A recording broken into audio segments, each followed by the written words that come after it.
వైశాఖ పురాణము 28వ అధ్యాయము. నారాయణం నమస్కృత్య నరం చైవ నరోత్తమం దేవీం సరస్వతీం వ్యాసం తతో జయముదీరయేత్. అక్షయ తృతీయ విశిష్టత. నారద మహాముని అంబరీషునకు వైశాఖ మహిమను వివరిస్తూ ఇలా పలికాడు. శృతదేవుడు శృతకీర్తి మహారాజుతో ఈ విధంగా పలికాడు. మహారాజా, వైశాఖ శుద్ధ తృతీయమని అంటూ ఉంటారు. అది ఎంతో పవిత్రమైనది. ఆనాడు చేసిన పుణ్యం సర్వ పాపహరం, శ్రీహరి పదాన్ని కలిగిస్తుంది. ఆ రోజు దేవతలకు, ఋషులకు, పితృదేవతలకు తర్పణాదులు ఇవ్వాలి. ఆ రోజు చేసిన దానికి విశేష ఫలితం ఉంటుంది. ఆ రోజు శ్రీహరిని పూజించి శ్రీహరి కథను విన్నవారు ముక్తిని పొందుతారు. ఆ రోజు చేసిన దానం అక్షయ ఫలితాన్ని ఇస్తుంది. అక్షయ తృతీయ తిథి దేవతలకు, ఋషులకు, పితృదేవతలకు ముగ్గురికి తృప్తిని కలిగిస్తుంది. ఈ తిథికి ఈ మహిమ ఎలా వచ్చిందో కారణాన్ని చెప్తాను. శ్రద్ధగా విను అంటూ శృతదేవుడు శృతకీర్తి మహారాజుకు ఇలా చెప్పడం మొదలుపెట్టాడు. పూర్వం ఇంద్రుడికి బలి చక్రవర్తితో పాతాళమున యుద్ధం జరిగింది. ఇంద్రుడు బలి చక్రవర్తిని జయించి తిరిగి వస్తూ భూలోకానికి చేరుకున్నాడు. మార్గమున ఉన్న ఉతద్య మహాముని ఆశ్రమంలోకి వెళ్ళాడు. త్రిలోక సుందరియు గర్భవతి అగు అతని భార్యను చూసి మోహించాడు. ఆమెను బలాత్కారంగా అనుభవించాడు. ఆమె గర్భంలో ఉన్న పిండం ఇంద్రుని వీర్యంలోనికి రానియక పాదాన్ని అడ్డుగా ఉంచింది. దానికి ఇంద్రుడు కోపగించి అతన్ని గుడ్డివాడు అగమని శపించాడు. వాని శాపాన్ని అనుసరించి మునిపత్ని గర్భం నుండి పుట్టిన బాలుడు దీర్ఘ తపుడు అనువాడు పుట్టు గుడ్డి అయి జన్మించాడు. గర్భస్థ పిండముచే అవమానించబడి శపించిన ఇంద్రుడు మునిపత్నిని బలవంతంగా అనుభవించి ముని చూస్తే శపిస్తాడు అని భయపడి త్వరగా పోవాలని పరిగెత్తాడు. అతన్ని చూసిన ముని శిష్యులు పరిహసించారు.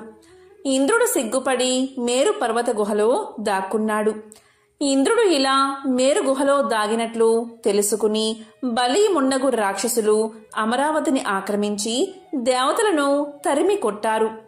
ఏమీ చేయడానికి తోచని దిక్కులేని దేవతలు బృహస్పతిని చేరి ఇంద్రుడి విషయాన్ని అడిగారు.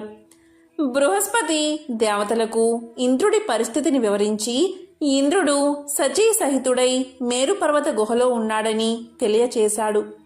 అప్పుడు దేవతలందరూ మేరు పర్వత గుహను చేరి ఇంద్రుణ్ణి బహువిధాలుగా స్తుతించారు. బృహస్పతి మొదలగు వారి స్తుతులను విని ఇంద్రుడు సిగ్గుపడుతూ వచ్చిన వారికి కనిపించాడు. బలి మున్నగువారు స్వర్గాన్ని ఆక్రమించారని దేవతలు చెప్పారు. పరస్త్రీ సంగదోషమున నేను అసక్తుడై ఉన్నానని ఇంద్రుడు దేవతలకు తెలియచేశాడు. ఇంద్రుడి మాటలు విని బృహస్పతి దేవతలు ఏమి చెయ్యాలి అని ఆలోచనలో పడ్డారు. అప్పుడు బృహస్పతి దేవతలతో ఇలా పలికాడు.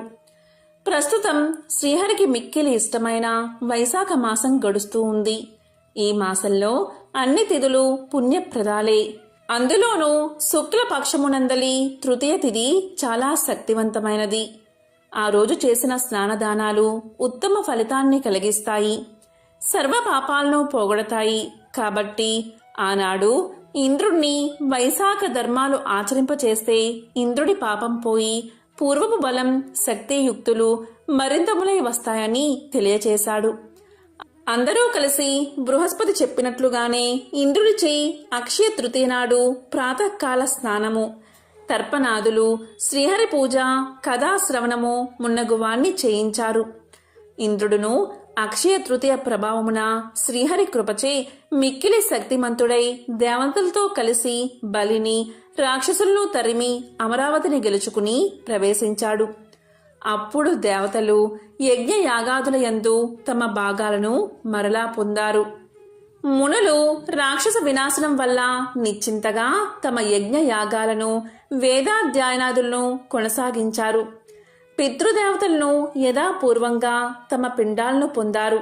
కాబట్టి అక్షయ తృతీయ దేవతలకు, మునులకు, పితృదేవతలకు సంతోషాన్ని కలిగించేది అయ్యింది. ఈ విధంగా అక్షయ తృతీయ సర్వజీవులకు ముక్తిని ఇచ్చి సార్థక నామాన్ని కలిగి ఉంది అని శృతదేవుడు శృతకీర్తికి అక్షయ తృతీయ మహిమను వివరించాడు అని నారదుడు అంబరీషునకు వైశాఖ మాస మహిమను వివరిస్తూ పలికాడు. వైశాఖ పురాణము 28వ అధ్యాయము సంపూర్ణం.